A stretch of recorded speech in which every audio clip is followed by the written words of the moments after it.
urumva shishube yego sheri wanje nukuri nje ndashima kandi mora ntiyumva umunezero cyane nde kumwe nawe Rasheli nukuri tati je ja mbabona uvumenga ndi mwijuru kweli nukuri ego amasheri oui none kudashaka kushikana wabo sheri kushikana wanje si kibazo cyangwa se ngorane nuko tubana nje n'umukuru wanje hamwe n'umutonyi wanje urumva sheri nimo nditegura nanje nipange neza pange inzu yiwanje ngure ibintu byo mu nzu kubwawe shushu sheri uri se ego kandi pardon nyene yuko uza muhira uyumve amahoro wirekure wijajare sheri nukuri sheri ndagiwe nukuri nyimba fisa mipaka nukuri ndagiwe urabona hajya muhira sinokuzana hari umuryango sheri nivyo byabonekana bukuntu nyine uzoronekera isosi nyene nesa nkakoropa vyose ari wewe shushuve nubona shube ndagiwe ku majambo ngiye nukuri aranitse reka nukuri kweli javre okay reka ndagusige gatoya kuko ari ibindi nihutiyemo sheri ugiye ku kazi cangiye kuraba mugenzi wawe ambwira oya ngiye kuraba wa mugenzi wanje kuko ndabonye umwanya urimo aransiga nangorane basi mugabo n'umunsi nuciriye kuza kundamuye ndacererwa mu besi sicererwa shusho bayire bo ibisigaye naho turayaga nangorane okay birigwe neza ego merci shushu ego sister hello sister meze neza yego urakomeye ndashima uraho meze neza ariko ntabwo manda kubaza ata nta kibazo maze iminsi mbabona na Atibu kandi n'ubu nyene nemeje kubabona muri kumwe ese Atibu muba mupfana kugabo ndabazi mufise gusa kubwiye ushaka kumenya iki wewe ibintu bisanzwe gusa umusheri wanje yego Atibu uramuzi neza wewe sa ndamuzi Atibu uramuzi umusheri wanje ndamuzi ni byiza cyane hama yoba yarakubwiye ko afite umugore reka shareka ugize ndakubwira sister ndazi ko akugabika igihe mfise ikintu cyitwa jalousie mwamushaka mutandukanye urukundo rw'abantu ugira ngo uce profita umusheri wundi muntu je nzondoma si umugore gusa naba batatu what Atibu yego Atibu iwawe nyene uyo mubwira na sheri shushu afite umugore ibyo uri kurambwira uri seri ko ari byo sheri pardon kwanza ibyo uri kurambwira uri seri ko ari byo je ndi seri basi wowe nyine ushobora kunjana aho yo baba ibyo gusa nta kibazo tugende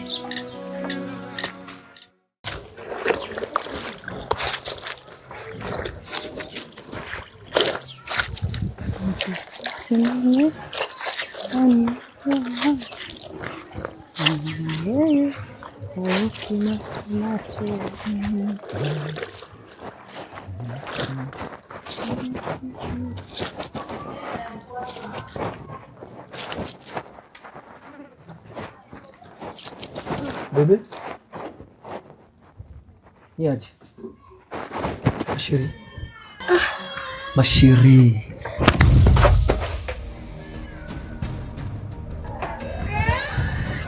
Kuna nini? Hakuna kuambia wewe ni kome. Nakwambia koma mwanaume wewe koma. Umezunguka umetoka kama mala wako umekuja sasa kuniletea nuksi zako sasa. Sitaki discussion. Toka. Unaniletea mimi nuksi zako. Hivi maana kama mimi niko mwanamke wa kuchezewa? Mimi si niko mwanamke wa kuchezewa. Na nakwambia toka. Mwanangu tunakufa nini? Koma mimi nishakwambia. Siko naongea nawe mengi. Nimekwambia toka. Sasa tunakufa nini mimi? Nimekwambia toka. Nimekwambia toka wewe baba. Ninakwambia toka mwanaume mimi si hapa sio kwenu. Sio kwenu toka. Tunakufa sasa. Kwenu hauna kwenu wewe, hauna kwenu toka. Umezunguka umeona kama mwanamke kucheza baba mimi sichezewi toka. Yaani hivyo kukuona hivyo nguko mwanaume. Kumbe nyoka mkubwa wewe kahaba. Ona koma. Ona afu usinipande kichwa. Nimekwambia toka. mimi bebe. Toka. Babi. Nimekwambia toka!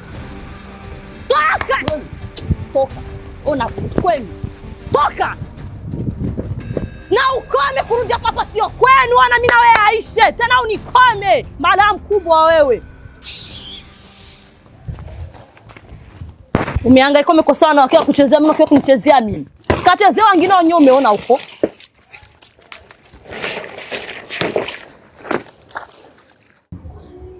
Nawe nyene jya umaze iminsi waduhevye utaza no kuturaba. Oya nyatari naribitse n'akazi Canke nawe ugendana n'umunsi waduhevye rero aturusha. Oya gusa nyene uyu munsi nabibutse nta kibazo.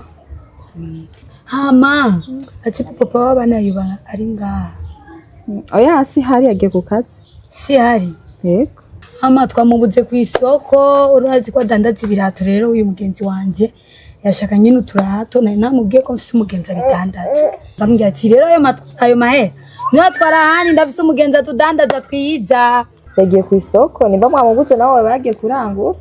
Yego nta kibazo yo amururwana rusa nase ibitama bashumenganise. None ubona ni yo ni bose kwe none kaje kambere kari kagiye ku ishuri. Kagiye ku ishuri yo basha ngira gafise ubwenge. None uzi nasi waberega ntiyoroshe. Oya niyoroshe uyo mugabo arazikondera amahera. Asha sawa rero turagiye tuzogaruka nejo. Sawa karibu ariko ntuzuraduhebuka. Oya nzuza ndaza Edi mugezweho. Mama mwimisi ndashushe.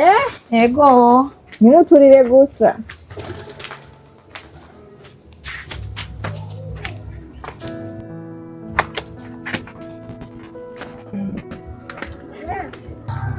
Mama nibaze yuko ibyo nakubwiye ubuzima wabonye ko ari ukuri.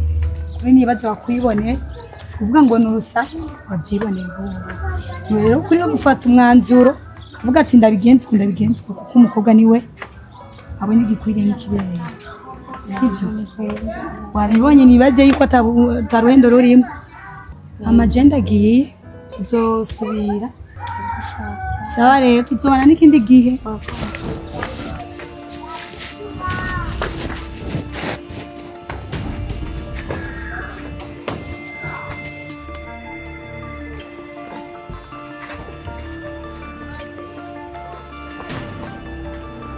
Ozi.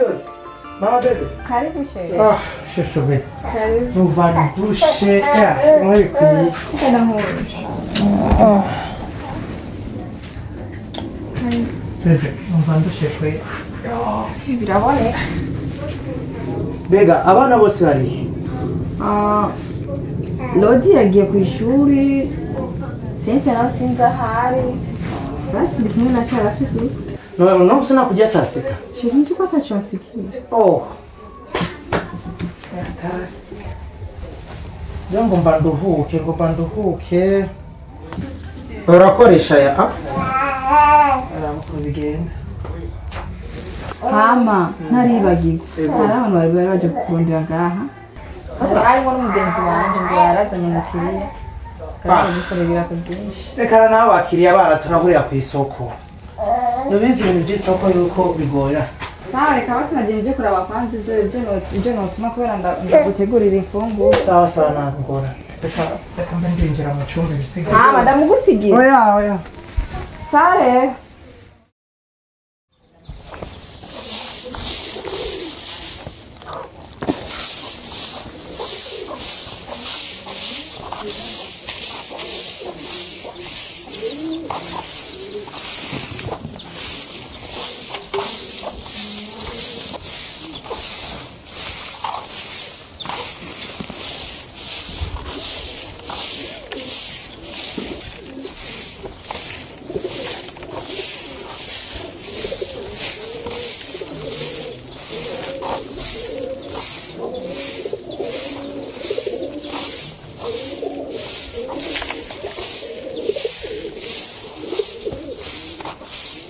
Sheri. Bebe. Shusho. Wewe. Nukuri nahinze karundi mu. Umeze neza be. Mwaramutse neza. Nukuri sheri turashima. Meze bon. Vraiment turaho. Nuko bebe. Hanyuma shube. Burya nje nari naje gusezera ko ngiye gukazi. Sheri vyari vyiza mugabo ari byo nkene ko tuvugana. Tuvugana? Naki gitondo bebe. Oya turavugana ku mugoroba ngiye gutyo ku kazi. Ku mugoroba na mwanya nzobafise. Si vyinshi ni bisanzwe. Okay nuko ndagukunda shusho bebe. Sheri kanza nagatere sivyo. Jenyo naronse kuyi.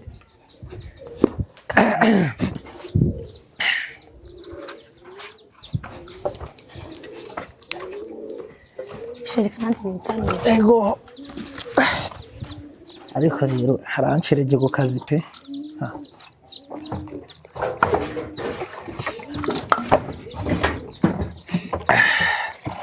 Maze mu gitondo, atari.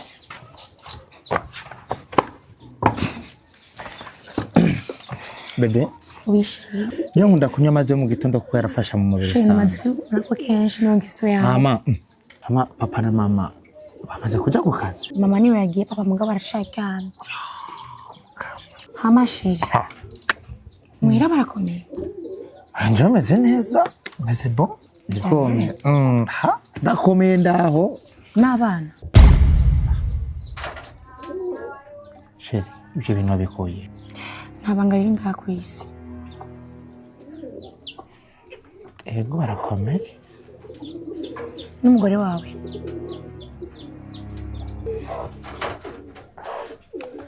Sheri, ibyo bibazo ni biki? Nishura. Ego araho arakomeye. C'est bon? Hamati bunda kubaza. Washaka dushike here ku rukundo rwo kubeshanya.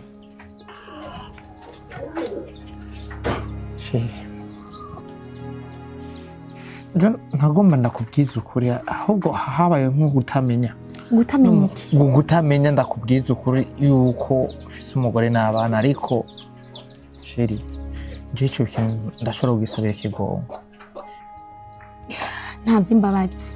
Ukambesha je kweri. Ngura umusore ufise umugore, ufise abana. Si n'umwana umwe, abana bashaka kuri 3. Ntabwiga n'abandi bantu bo hanze kweri. C'est vrai. Ukamisha je ikintu nk'ico kweri. Okay. Washaka dushike hehe? Okay, Sheri. Ico kintu umwanya nurarengana. Ndashobora kugisabira ikigongo. Ntavyo kurengana. Iyo umuntu mukunda umubwiza ukuri.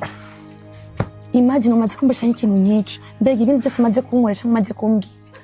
No kwizezwa n'iki ko ari byo bubesha ari byo ukuri.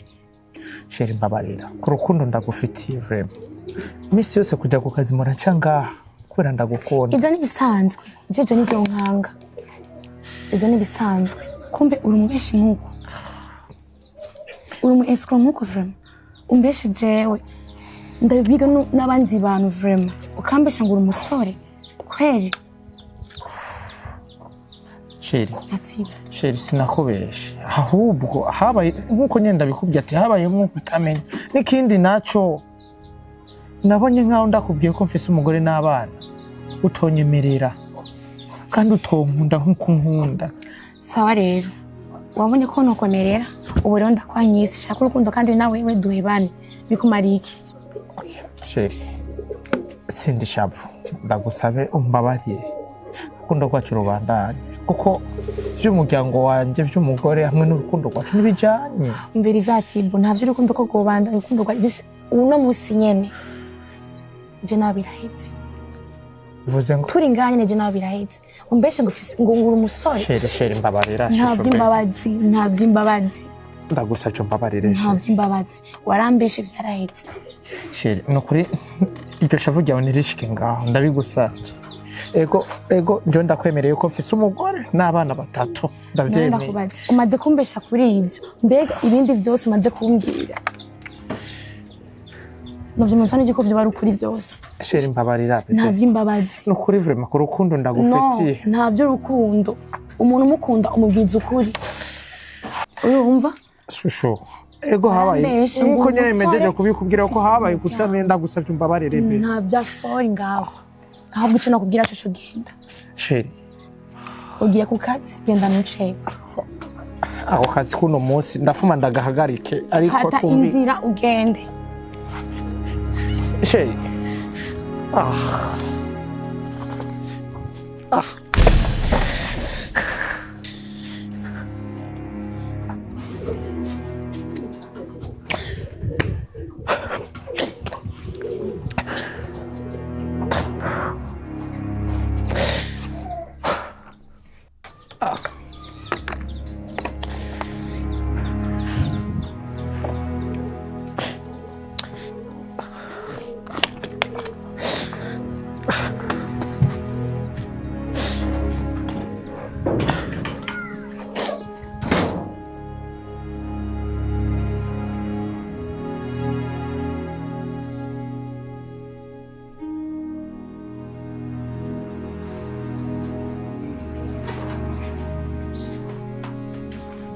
Sheri karibu.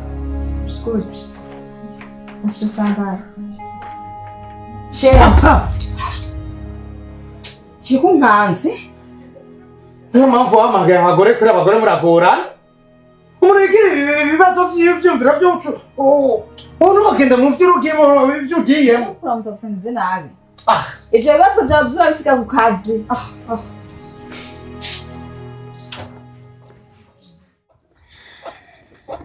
Jeje kuva nshikiye ngaha kuba mbona gumurira ufise agahinda kenshi nibikijeje kudavuga. Erega shana si wa Mungu twakundana tsiba.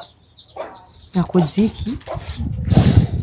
Je akambesheje ngo afise ngo ni musiribatera aripange n'abandi basore kumba afise umugore n'abana. Hapana n'umwana w'abana batatu bose. Kakuvuga jeje. Nari namukunze mu mutima wanje wose ndamwizera. Yani nta kintu je numva kuri yatsiba. Yani nicambi nyemeje ko ari ivyo. Niba naragiye umugore we ndamubona. None jeje umaze kubimenya byose wakoze iki? Nakoze iki? Hatagira ubwenge yazindukiye muri wacu. Abo naso nafise. Narayengiwe ndabona iwe byose ukuri kwe kose naraenda kumenya atazindukira iwacu mu gatondo. Ahubwo ngira ujya mu ngo arafije neza. Ahubwo nani ndera afise kweli. Ngaje kuraba ingenda byutse. Simbe ryarakomeye. Jere ujya musori wanje niyaje. Kumbe nafise ubumara bwiwe ari. Yasanze ndiko ndamisa. Namazi nimuzu byose namususeko. Nana wageze hose. Baba cyumureka aragenda nkuko. Je namazi naramushishe ko nimuzu zose nariko ndamesa ndamuha. Atayuwabo. Wafuma basubona atibu mbega wafise umugore n'abana. Yani ndaya mbaya asizuye agatoruyu atoyu agasiguyo. Ewe man kuri kw'Imana. Cyo namukoreye rero. Natari kweli. Yari ko ndamushobora. Bamugusaba ari kumusanga ari kimanya. Hama jeje rero je ndagiye urazi mama ko ari piripiri Ndabizi sha. Hama sindawerekeje. Oya nakibazo gusa jeje je sinshaka kugumurira. Abahungu baruzuye apana abo bambura kimazi, abahungu baruzuye beza babogare. Umva rero hazogera igihe uronka umusore mwiza agukunda umukunde ngirira mariage turire umuceri. Yangane nuko Ngo shame yakisi kumumuritsa. Genda neza.